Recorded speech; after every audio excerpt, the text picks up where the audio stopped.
এটি সেই সময়ের ঘটনা যখন হযরত আলী রাদিয়াল্লাহু আনহু মুসলমানদের খলিফা ছিলেন এবং কুফা ছিল রাজধানী। একদিন তিনি দেখলেন এক ইহুদির কাছে সেই তলোয়ারটি রয়েছে যা কিছুদিন আগে তার কাছ থেকে হারিয়ে গিয়েছিল। তিনি নরমভাবে বললেন, এই তলোয়ারটি আমার, আমাকে ফিরিয়ে দিন। কিন্তু ইহুদি স্পষ্টভাবে অস্বীকার করে বলল, না, এটি আমার। হযরত আলী রাদিয়াল্লাহু আনহু চাইলে তার ক্ষমতা ব্যবহার করে সঙ্গে সঙ্গেই তলোয়ারটি নিয়ে নিতে পারতেন, কিন্তু তিনি শক্তির বদলে ন্যায়ের পথ বেছে নিলেন এবং বিষয়টি কাজীর আদালতে নিয়ে গেলেন, যাতে সত্য পরিষ্কার হয় এবং কারো ওপর জুলুম না হয়। আদালতে একদিকে সময়ের খলিফা হযরত আলী রাদিয়াল্লাহু আনহু দাঁড়িয়েছিলেন, আর অন্যদিকে একজন সাধারণ ইহুদি। কাজী কোনো পক্ষপাত না করে প্রশ্ন করলেন, আপনার কাছে কি প্রমাণ আছে যে তলোয়ারটি আপনার? হযরত আলী রাদিয়াল্লাহু আনহু বললেন, আমার ছেলে হাসান রাদিয়াল্লাহু আনহু সাক্ষ্য দিতে পারে। কাজী সঙ্গে সঙ্গে বললেন, ছেলের সাক্ষ্য বাবার পক্ষে গ্রহণযোগ্য নয়, এটাই আইন। এখন হযরত আলী রাদিয়াল্লাহু আনহু এর কাছে আর কোনো সাক্ষী ছিল না। আদালতে কিছুক্ষণের জন্য নীরবতা নেমে এলো।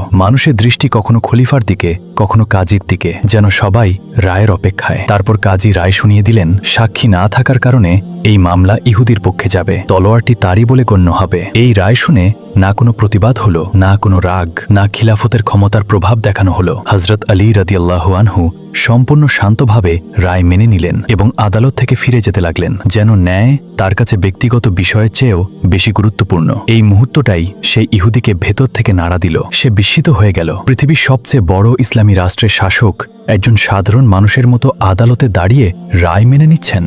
তার হৃদয় বদলাতে শুরু করলো, বিবেক জেগে উঠল। সে তৎক্ষণাৎ এগিয়ে এসে উচ্চস্বরে বলল, আমি সাক্ষ্য দিচ্ছি, এই তলোয়ার সত্যি হযরত আলী রাদিয়াল্লাহু আনহু এর, আমি মিথ্যা বলেছিলাম। তারপর সে বলল, এ কেমন ধর্ম যেখানে খলিফা ও আদালতে একজন সাধারণ মানুষের মতো হাজির হয় এবং রায় মেনে নেয়? আমি এই ন্যায় বিচারকে গ্রহণ করি। এবং সেই মুহূর্তেই সে কালেমা পাঠ করে ইসলাম গ্রহণ করল। তার কণ্ঠে ছিল সত্যের দৃঢ়তা এবং চোখে অনুতাপ। এভাবে একটি মামলা, যা দেখতে পরাজয় মনে হচ্ছিল, আসলে ন্যায়, চরিত্র এবং সত্যের এমন এক বিজয়ে পরিণত হল, যা একটি হৃদয়কে চিরতরে বদলে দিল। এবং এটি এই শিক্ষা দিয়ে গেল, আসল শক্তি ক্ষমতায় নয়, ন্যায় বিচারে।